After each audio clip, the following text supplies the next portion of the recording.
You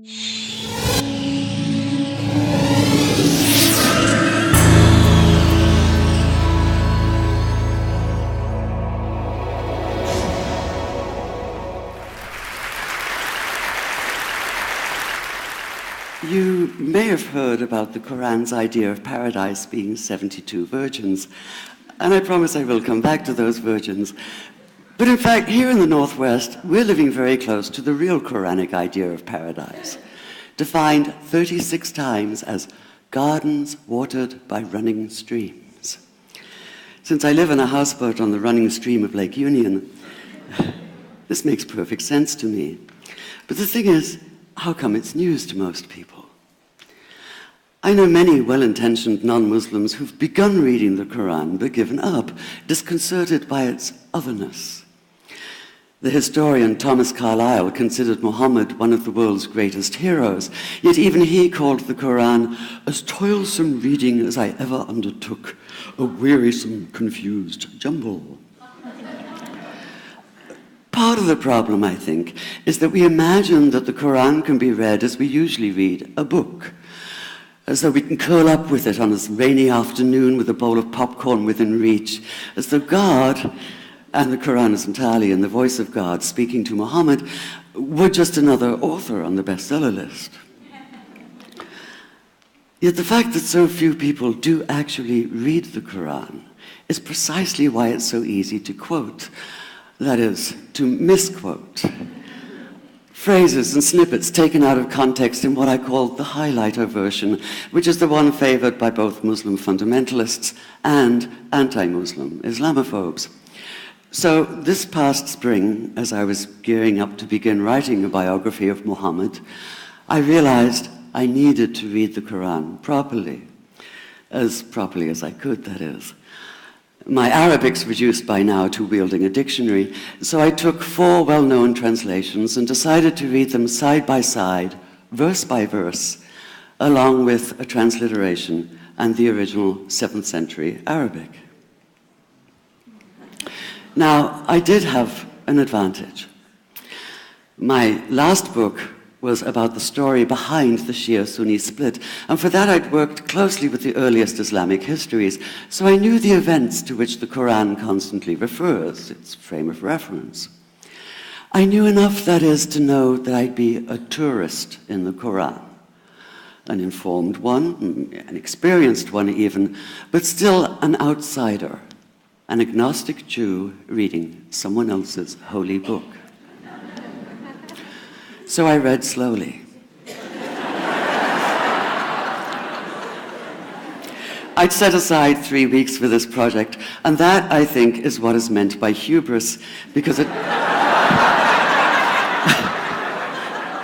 turned out to be 3 months. I did resist the temptation to skip to the back where the shorter, more clearly mystical chapters are, but every time I thought I was beginning to get a handle on the Quran, that feeling of, I get it now, it'd slip away overnight, and I'd come back in the morning wondering if I wasn't lost in a strange land. And yet the terrain was very familiar. The Quran declares that it comes to renew the message of the Torah and the Gospels, so 1/3 of it reprises the stories of biblical figures like Abraham, Moses, Joseph, Mary, Jesus. God himself was utterly familiar from his earlier manifestation as Yahweh, jealously insisting on no other gods. The presence of camels, mountains, desert wells, and springs took me back to the year I spent wandering the Sinai desert. And then there was the language, the rhythmic cadence of it, reminding me of evenings spent listening to Bedouin elders recite hours-long narrative poems entirely from memory. And I began to grasp why it's said that the Quran is really the Quran, only in Arabic. Take the Fatiha, the 7-verse opening chapter that is the Lord's Prayer and the Shema Israel of Islam combined. It's just 29 words in Arabic, but anywhere from 65 to 72 in translation. And yet the more you add, the more seems to go missing. The Arabic has an incantatory, almost hypnotic quality that begs to be heard rather than read, felt more than analyzed. It wants to be chanted out loud, to sound its music in the ear and on the tongue. So the Quran in English is a kind of shadow of itself, or as Arthur Arbery called his version, an interpretation.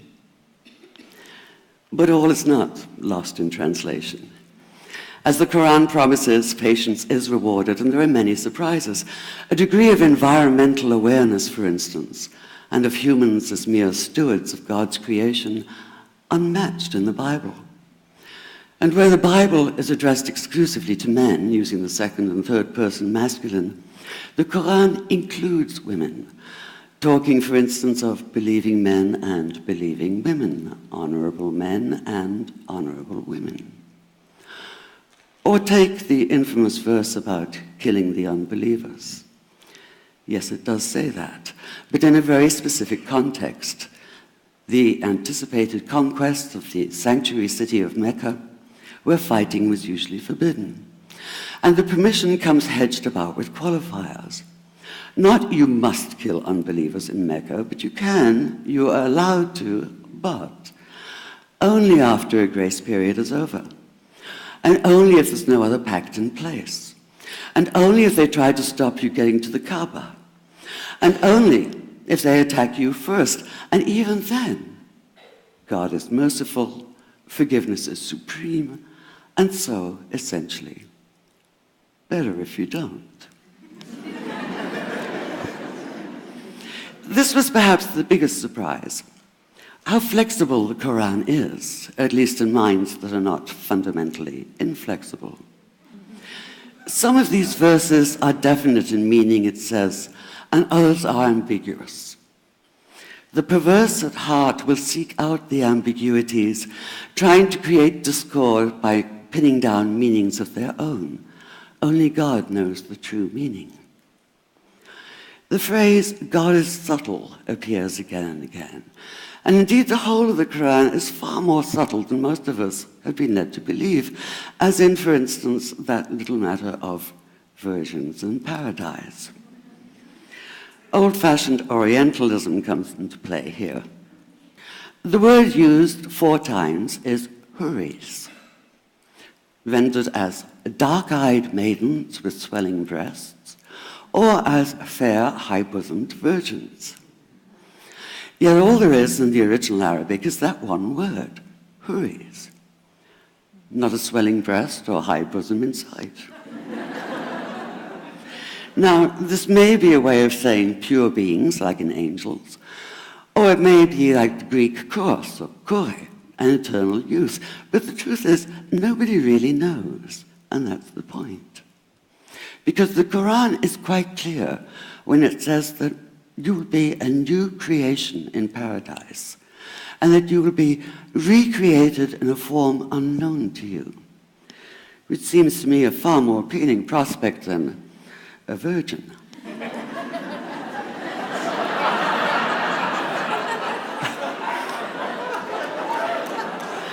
And that number 72 never appears.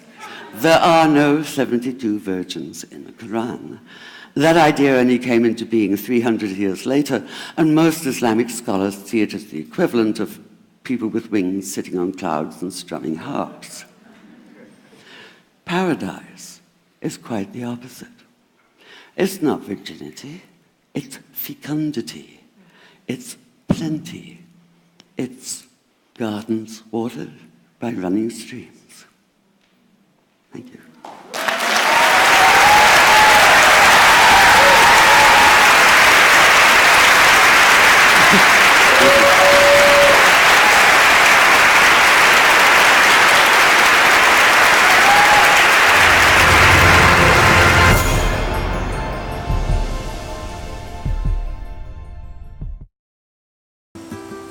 25% of the world's food supply is lost to spoilage. That's $458 billion worth every year. On a smarter planet, we're building intelligence into physical things. So we can know how far our foods travel. Monitor temperature all the way to the market. And know it got to the table fresh. It's already happening in places like Canada, Norway, and Vietnam. When we make food smarter, we make it safer. That's what I'm working on. I'm an IBMer. Let's build a smarter planet.